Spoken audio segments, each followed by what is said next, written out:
बाबा साहब डॉक्टर अम्बेडकर ने सपना देखा था। समय कम है, मैं अपने विद्वान वक्ताओं को सुनूंगा, लेकिन बहुत ही संक्षेप में अपनी बात को कहना चाहता हूं।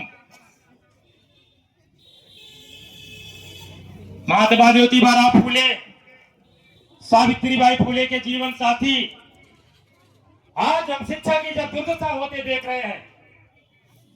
सन 1882 में जब इंग्लैंड से यहां अंग्रेजी हुकूमत थी, सन 1882 में जब हंटर कमीशन भारत में आया था इस बात की जांच करने के लिए कि दलित और पिछड़ों और अनुसूचित और दलित, शोषित और वंचित समाज की बेटियां शिक्षा में कितना आगे, क्या है उनकी पढ़ाई की व्यवस्था। उस समय महात्मा ज्योतिबा फूले ने हंटर कमीशन के सामने अपनी बात को रखते हुए कहा था, आप शिक्षा पे कितना बजट खर्चा कर रहे हैं, क्या है व्यवस्था आपकी शिक्षा की, क्या है महिलाओं को पढ़ाने की, क्या है बेटियों को पढ़ाने की। लेकिन दुर्भाग्य इस बात का है कि आज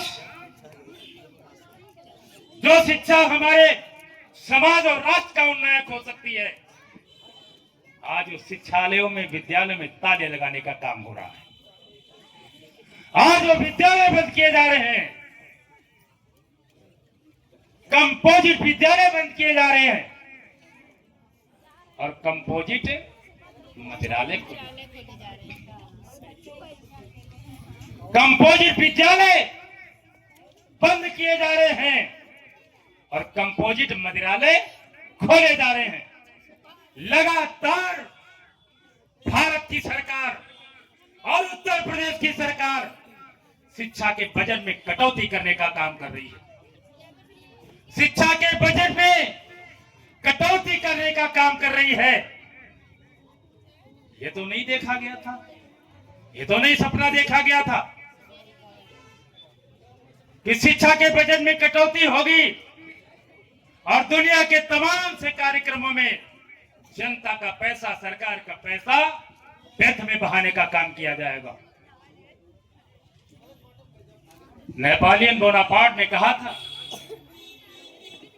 किसी भी देश का खजाना वहां की तिजोरियों में नहीं होता है, किसी भी देश का खजाना वहां के विद्यालयों में, स्कूल, कॉलेज, यूनिवर्सिटी में होता है। हमारा देश का टैलेंट, हमारे देश का समाज का टैलेंट, युवा बेटे और बेटियां, तो उन्हें अच्छी शिक्षा नहीं मिलेगी, प्रगति कहां से हो गई। शिक्षा बिना मति गई और मति बिना गति गई, गति बिना नीति गई और नीति बिना वित्त गया और वित्त बिना सब चला गया। शिक्षा ही नहीं है। आने वाले समय में जो हमारी नई शिक्षा नीति आई है, सारे स्कूल विद्यालय बंद हो जाएंगे, सारी यूनिवर्सिटी बंद हो जाएगी, पेड यूनिवर्सिटी चलेंगी, प्राइवेट विद्यालय चलेंगे, महंगी शिक्षा हो जाएगी। मिडिल क्लास का आदमी, अनुसूचित जाति के लोग, पिछड़े जाति के लोग कहां से अपने बच्चों को पढ़ा पाएंगे, कहां से आगे बढ़ा पाएंगे। इसलिए हमें सोचने की आवश्यकता है, हमें विचार करने की आवश्यकता है। शिक्षा ही वो हमारा अस्त्र है जिससे हम हर क्षेत्र में आगे बढ़ सकते हैं। बिना शिक्षा के हम कोई काम नहीं कर सकते, हम खेती भी करना चाहे तो नहीं कर सकते। आधुनिक टेक्निक और एआई जो आ रहा है, हम उस महंगी शिक्षा में कहां जा पाएंगे, कहां जा पाएगा समाज, कहां जाए समाज के बेटे और बेटियां, नहीं ले पाएंगे शिक्षा। इसलिए साथियों, मित्रों, सावित्रीबाई फूले शिक्षा के देवी, भारत के अंदर, देश के अंदर